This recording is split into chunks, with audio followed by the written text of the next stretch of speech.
చిత్తూరు జిల్లా కుప్పంలోని తిరుపతి గంగమ్మ ఆలయంలో నిర్వహించిన సమావేశంలో MLC Kanchela Srikanth, RTC vice chairman Ratnam, ఆలయ చైర్మన్ రవిచంద్రబాబు పాల్గొన్నారు. ఈ సందర్భంగా జాతర ఖర్చులో పూర్తి పారదర్శకత పాటిస్తున్నామని, ఒక్క రూపాయి కూడా పక్కదారి పడకుండా వినియోగిస్తున్నామని ఎమ్మెల్సీ కంచెల శ్రీకాంత్ తెలిపారు. ఆలయంపై దుష్ప్రచారం చేయడం భక్తుల మనోభావాలను దెబ్బతీస్తుందని హెచ్చరించారు.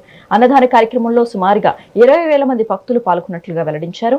ఈ నెల 20న సీఎం నారా చంద్రబాబు నాయుడు దంపతులు అమ్మవారికి పట్టు వస్త్రాలు సమర్పించనున్నారని తెలిపారు.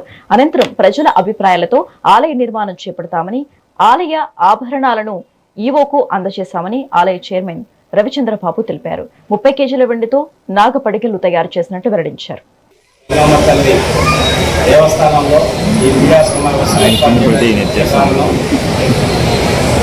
దేవస్థానానికి సంబంధించినటువంటి ఆస్తుల మీద, అలాగే అమ్మవారికి సంబంధించిన ఆభరణాల మీద, అమ్మవారి జాతరకి సంబంధించి భక్తులు ఇస్తున్న విరాళాల మీద రకరకాల సందేహాలని కొన్ని మీడియా సంస్థలు భక్తుల్లో ఒక రకమైన ఆందోళన క్రియేట్ చేసే విధంగా, అపోహలు క్రియేట్ చేసే విధంగా చేస్తూ ఉన్నారు. దాంట్లో భాగంగా చైర్మన్ గారికి చెప్పడం జరిగింది. నారా చంద్రబాబు నాయుడు గారి సారథ్యంలో తెలుగుదేశం పార్టీ ప్రభుత్వం ఆధ్వర్యంలో, అలాగే కూటమి ప్రభుత్వం ఆధ్వర్యంలో ఎటువంటి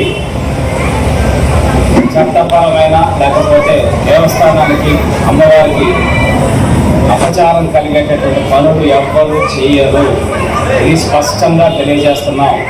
సో దానికి సంబంధించి అన్ని లెక్కలు కూడా ఈవో గారిని పిలిపించి, ఈవో గారి సమక్షంలో, మీడియా మిత్రుల సమక్షంలో మొత్తం అందరికీ వివరించమని చెప్పడం జరిగింది. దాంట్లో భాగంగానే ఈరోజు అమ్మవారికి ఉన్న ఆభరణాల విషయంలో అయితేనేమి, అలాగే భూదానానికి సంబంధించిన అంశం కావచ్చు.